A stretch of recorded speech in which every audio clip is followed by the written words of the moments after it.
بر چه میکنه و ما نخبگان چگونه میتونیم با الهام گرفتن از این بحث زیبایی جدیدی که امروز میخوام براتون بگم در داستان رهبری، چگونه یک شورتکات و یک میانبر قشنگی است برای خلق بهترین زندگی انشالله در سال 96 و ادامهش انشالله در سالهای دیگر که یک رهبری از این دنیا برویم. آخه میدونید چرا؟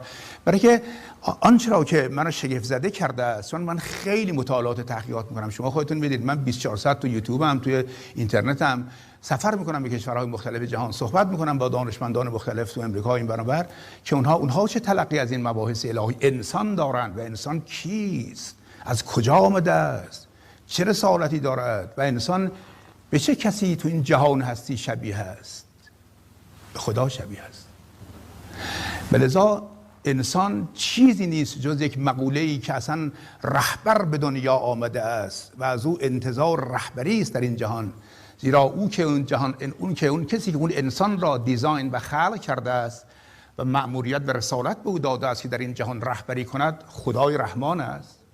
و لذا آنچه را که به عنوان حرف جدید امروز بخوام برات بگم این است که خدا یک رهبر است. دقیقاً خدا یک رهبر است و اصلا خدایی مترادف است با رهبری. و خدای رحمان و کریم و خدای بی‌نظیر و شگفت‌انگیز کل جهان آفرینش را رهبری می کند و رهبری کرده است از دیزاین و طرح هر چیزی، هر پدیده‌ای، هر انسانی، هر گیاهی، هر دریایی، هر کهکشانی، هر منظومه‌ای، هر اتمی، تا کل جهانی که اصلا ما اشرافی بهش نداریم و نمیدانیم که پایان دنیا کجا هست، پایان این جهان هستی کجا هست، پایان این کهکشان ها کجا هست. اما این سمفونی شگفت‌انگیز جهان هستی را خداوند بر اساس رهبری خلق کرده است و او را و تمام جهان هستی را خدا رهبری می‌کند. و چقدر کلمه رهبری واژه مقدسی است که رهبری کار خداست. ما چی کاره ایم؟ و اگر ما هم خود رو میخوام در پارادایم و در مدل رهبری قرار بدیم، از عنایات خداست که این احساس میکنیم که اگر خداوند رهبر است و خداوند وحدتی است که با تکثرش انسان خلق شده است و ما انسان‌ها از وحدت تکثری هستیم، از وحدت الهی که خداوند از پاره وجودش، از دنیای درونش انسان خلق کرده است و هر انسانی پاره تن خداست و از روح خدا در او دمیده شده است، پس از کوزه همان برون تراود که در اوست. پس از کوزه وجود رهبری خداوند رهبری بیرون می آید، نه چیز دیگری. بنابراین هر کدوم از انسان‌ها در جهان هستی رهبرند، خود یک خدایند که اجازه دارند که در جهان هستی خدایی کنند و قدر خودشون رو به عنوان یک خدایی بدانند که خدای عزوجل خدا یک رهبری است که فقط رهبر به این دنیا آورده است و هر کدوم از ما انسان‌ها رهبری هستیم که باید به خدا تأسی کنیم و راه خدا رو برویم. الله اکبر. آفرینش همه تنبیه خداوند دل است. آفرینش همه تنبیه خداوند دل است. دل ندارد که ندارد به خداوند اقرار. دل ندارد که ندارد به خداوند اقرار. کوه و دریا و درختان همه در تسبیحند. کوه و دریا و درختان همه در تسبیحند، نه همه مستمعی فهم کند این اسرار. لذا خوش به سعادت شما نخبگانی که قدم به وادی رهبری گذاشته اید و سال 96 در دنیای شما نخبگان سال رهبری قائم مقام خداست در جهان هستی و زندگی. مگر میتواند یک رهبری که قائم مقام خداست از افسردگی و غم و فقر و رنج بنالد؟ و اگر بنالد رهبر نشده است، برای که رهبری مقوله زیبایی است که خداوند در وجود هر انسانی قرار داده است. یعنی هر انسانی رهبری است و در وجودش یک رهبری زندانی است. ممتاز این رهبر باید در جهان هستی و در فضای زندگی این رهبر باید ساخته شود. به عبارت دیگر، تک این جمله من خیلی مهم است.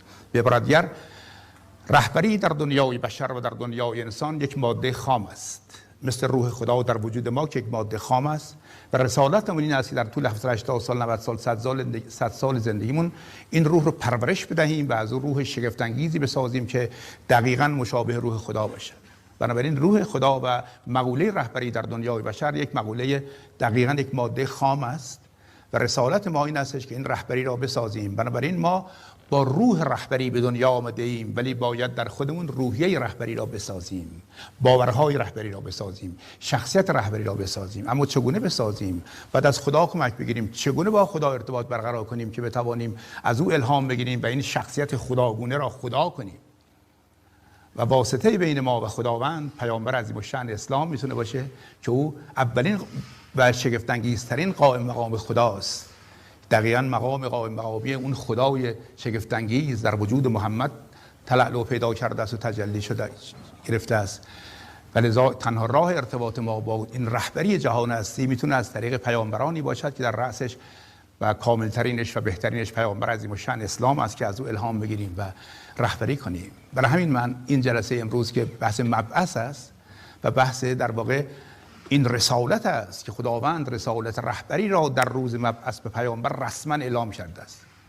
وگرنه پیامبر رهبر به دنیا آمده است مثل همه انسان ها، اما در یک روزی به نام روز مبعث، روز رستاخیز در غار حرا، فرصتی پیدا کرد خدا که با رسولش، با قائم مقامش عاشقانه در گوشش نجوا کند و بگوید که اقرأ باسم ربک الذی خلق، خلق الانسان من علق، اقرأ ربک الاکرم الذی علم بالقلم، علم الانسان ما لم یعلم.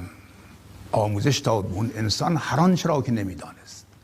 بنابراین به نظر میاد که ما هم به عنوان انسانی که به خدا تأسیس میکنیم در داستان رهبری که بتوانیم زندگیمون رو تو این چند سال به زیبایی رهبری کنیم و به پیامبرش تأسیس میکنیم، امروز روزی است که برای ما نخبگان در این جلسه امروز خداوند ما را به رسالت پیامبری و رهبری ما را امروز خداوند مبعوث کند.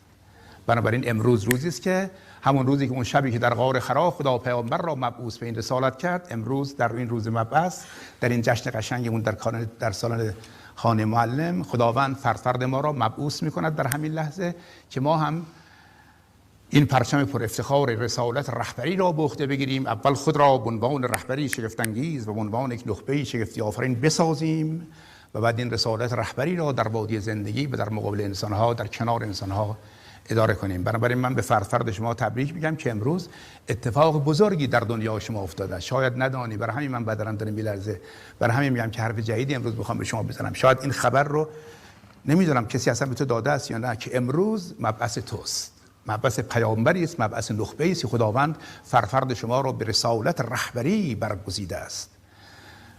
و وقتی چنین خداوند چنین میکند، معلوم است که از این به بعد تو یک دو تا مسئولیت سنگین بر دوش آید و در شانه‌هایت باید احساس کنی. اولین مسئولیت رهبری است که رهبران باید ساخته شوند و با آموزش‌ها باید خودشون بسازند. بنابراین وقتی خداوند به تو اعلام کرد تو یک رهبری، از این به بعد بنابراین برو ببین که چگونه خود را بسازی و شایسته اون مقام معظم زیبای رهبری یک انسان در وادی زندگی قرار بگیری. و بعد رساله دوم این است که رهبری به فرد تو ختم نمی‌شود، باید حالا دست بقیه انسان‌ها رو بگیری و اونها رو هم هدایت کنی به عنوان یک استاد تکنولوژی فکر، به عنوان یک رهبری که امروز به عنوان پیام‌آوری که امروز مبعوث شدی. خوش به سعادتت. بنابراین بعثت فقط مخصوص پیامبر عظیم‌الشأن اسلام نیست، بعثت مال هر انسانی است که یک روزی در چنین فضایی یاد میگیرد و مبعوث میشود. اذا مرحبا بكم و بشارت میدم به شما، تبریک بر شما ای نخبگانی که هر کدومتون امروز به رسالت رهبری مبعوث شده اید. نمیدانم که چگونه باید هر سال همین روزی رو باید جشن بگیری برای خودت به عنوان مبعث خودت، احساس رسالت خودت شگفت انگیز است. آره این دوره نخبگان با دوره‌های دیگر هم، حتی با دوره‌های نخبگان دیگر هم فرق کنه. سوالم از شما اینه، یادتون باشه عزیزان دل من، هر کدوم از شما خیلی بهتر از دکتر آزمندیان به زودی زود انشاءالله در آینده خواهید درخشید و از همتون میخوام که سخن بگویید، حرف بزنید. خیلی مهمه. میدونی تا سخنی نگویید مردم دنیا نمیدونن که تو کیستی. در مراسم خواستگاری باید حرف بزنی، در محضر مشتری باید حرف بزنی، در محضر خدا باید حرف بزنی، در محضر انسان باید حرف بزنی. زیبا سخن گفتن یک هنر است، میگن the art of talking، هنر سخن گفتن. از همتون میخوام بلند شید، حرف بزنید، تو جمع حرف بزنید، در میان مردم حرف بزنید. این چیزی که باید تو این کلاس تمرین کنی و ما تمام قانونمندی های زیبا سخن گفتن ان شاء الله در طول دوره برات خواهیم گفت و از هر کدوم از شما یک یک رهبر شگفت‌انگیز بزرگواری به اذن خداوند میسازیم که پرچم پر افتخار این رهبری به دست بگیری و آنچه را که یاد گرفته‌ای به انسان‌ها دیگر یاد بدهی و بگویی. میخوام چشمه ها رو تو این کلاس تمرین کنیم. لذا دارم میخواد الان من بیستم و شما سخن بگویید و به من بگویید که شما چه انتظاری از این دوره دارید و به دنبال چه مباحثی هستید و چه نیازهایی دارید. میخوام بهانه است این سال بلند خود حرف بزنید، بگید تو چی اصلا امروز اینجا هستی؟ بعد چه انتظاری از این کلاس داری؟ برای چی اومدی؟ دنبال چی هستی؟ دوست داری تو این سفر زیبای الهی من کجاها رو نشونت تو بدم؟ چیا رو برات بگم؟ کجاهای دنیا رو نشونت بدم؟ از چه دانشمندانی برات حرف بزنم؟ میدونی پرده از کدامین راز بردارم در محضر زیبای تو که محضر خداست. این کلاس مال توه، من خدمتگزار شما هستم. لذا دوست داری در واقع این کلاس یک لباسی است که بر قامت رعنای تو دوخته می شود برای تو. لذا دوست دارم که همه شما به عنوان یک ید واحده، به عنوان همتون که هم مسیرید، هم راهید، رهبرید، هم هدفید، هم ویژنید، هم اعتقادید، هم باورید، هم روحیه و احساسید، شما در واقع بگویید که تو به عنوان یک رهرو مسیر زندگی، به عنوان یک رهبری که در سرزمین ناشناخته ها میروی، نه در منطقه امن خودت. اگر منطقه امن خودت بودی در خانه الان در این عصر شب جمعه نشسته بودی.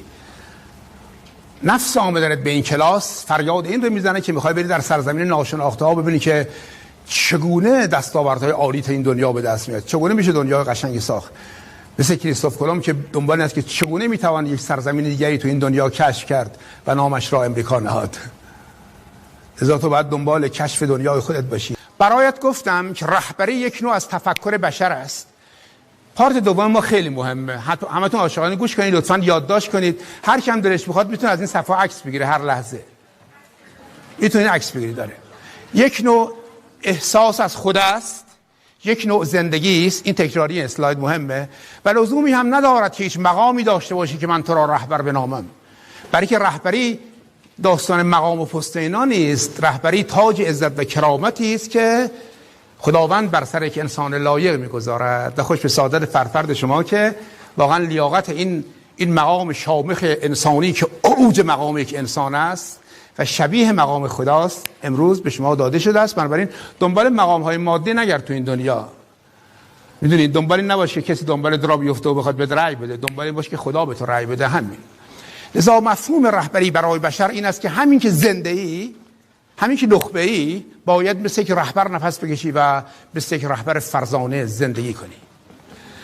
در ضمن یادتون باشه عزیزان دل من، تمام آنچه را که تو این دوره برای شما میگیم هیچ منافاتی با هیچ کدوم از هدفهای شما نداره. یعنی میخوای ثروتمند بشی، کارآفرین عالی بشی، شگفت انگیز بشی، میخوای یک مقام شگفت انگیز بهش برسی، مهم نیست. مهم این است که اون شخصیتی که ساخته بشود تمام است و پول به دنبالش میاد، قبولشن در دانشگاه به دنبالش میاد، وصال محبوب به دنبالش میاد و همه چیز، شهرت، محبوبیت و همه چیز.